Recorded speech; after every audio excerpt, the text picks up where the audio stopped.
This segment is sponsored by Pantera Global Technology.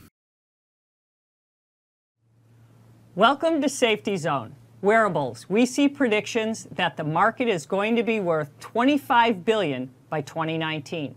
And the enterprise is going to take a good share of that. These devices are coming. They offer opportunities for improved productivity and greater insight into data.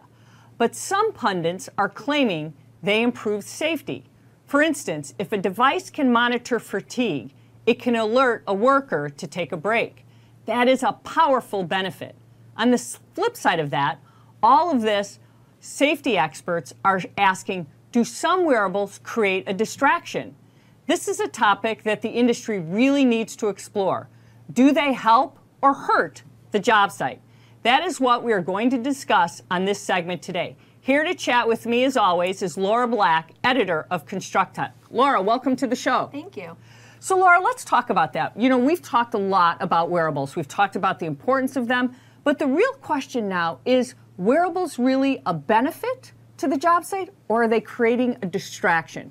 What do you think that's happening right now? Well, I think it's important to look at wearables because I think there's really two different types to consider.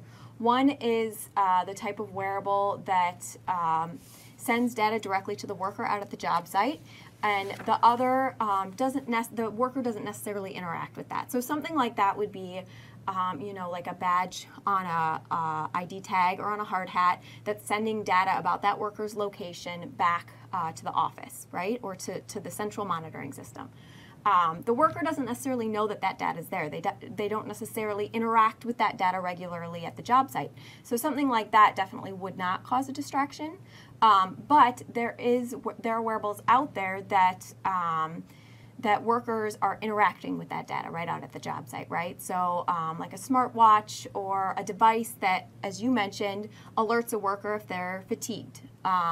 As you mentioned, powerful benefit there.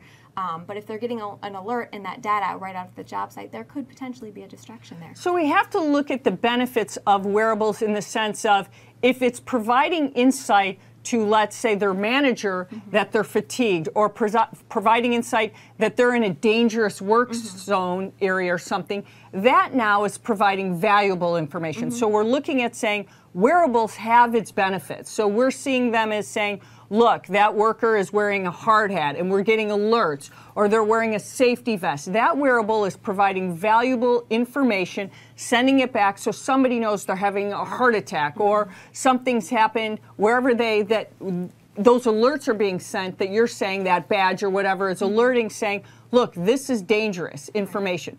But then on the other hand, if you have, let's say, and I'm not picking on an older generation, who gets a wearable who doesn't know how to use it and is now fiddling with it or looking at their phones, and those become a distraction on the job site, or they're looking at their phones and there's giant cranes and they're paying attention to those and not what's going on at the job site. Now we're talking about major distractions. Absolutely. And how often do we talk about that here? Smartphones even, just causing a distraction, workers, looking at information from their phones that are critical to getting the job done, but it is causing a distraction on the social job site. media. Yeah. I mean, social media has become, we're obsessed with social media. I mean, we hear it all the time.